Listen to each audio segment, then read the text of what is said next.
মধুৰীৰ পাতৰ উপকাৰিতা বহু। মধুৰীৰ পাততো লুকাই থাকে বহু ঔষধি গুণ। কলেষ্টৰেল ওজন কমোৱাত ই অতি উপকাৰী। মধুৰীৰ বিষয়ে জানো আহক। মধুৰী এনেকুৱা ফল যিয়ে শৰীৰৰ ৰোগ প্ৰতিৰোধ ক্ষমতা বৃদ্ধি কৰাত সহায় কৰে। সোৱাদতো ই সুন্দৰ। মধুৰী বহু ৰোগৰ ঔষধ হিচাপে ব্যৱহাৰ কৰা হয়। অতি কম সংখ্যক লোকে এই কথা জানে, কিন্তু মধুৰীৰ পাত শৰীৰৰ বাবে অতি উপকাৰী। শৰীৰৰ বেয়া কলেষ্টৰেলৰ মাত্ৰা হ্ৰাস কৰাত ই সহায়ক বুলি প্ৰমাণিত হয়। ইয়াৰ লগতে ই ওজন কমোৱাত কাম কৰে। যদি আপুনি ওজন বৃদ্ধিৰ বাবে চিন্তিত, তেন্তে মধুৰীৰ পাতে ঔষধৰ দৰে কাম কৰে আৰু ইয়াৰ ব্যৱহাৰে ছালৰ সমস্যাও দূৰ কৰে। মধুৰীৰ পাতৰ উপকাৰিতা। আমি সকলোৱে জানো যে শৰীৰৰ বেয়া কলেষ্টৰেলৰ মাত্ৰা বৃদ্ধি হোৱাত স্বাস্থ্যৰ বাবে ভাল নহয়। গৱেষণাৰ পৰা দেখা গৈছে যে যদি আপুনি চাহৰ সৈতে মধুৰী পাত খায়, তেন্তে ই বেয়া কলেষ্টৰেলৰ মাত্ৰা হ্ৰাস কৰাত কাম কৰে।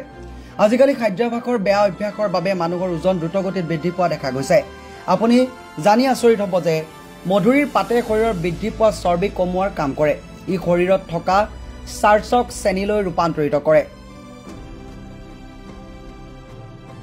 ইয়াৰ কাৰণে ওজন কমিবলৈ আৰম্ভ কৰে। শৰীৰৰ ওজন বৃদ্ধিয়ে ডায়েবেটিছৰ দৰে বিপদজনক ৰোগক আমন্ত্ৰণ জনায়। তাৎপৰ্যপূৰ্ণভাৱে মধুৰীৰ পাতে ইনচুলিন উপাদান নিয়ন্ত্ৰণ কৰে আৰু ইয়াৰ বাবেই তেজত চেনিৰ মাত্ৰা নিয়ন্ত্ৰণ হয়। ই আপোনাক ডায়েৰিয়াটো সকাহ দিয়ে।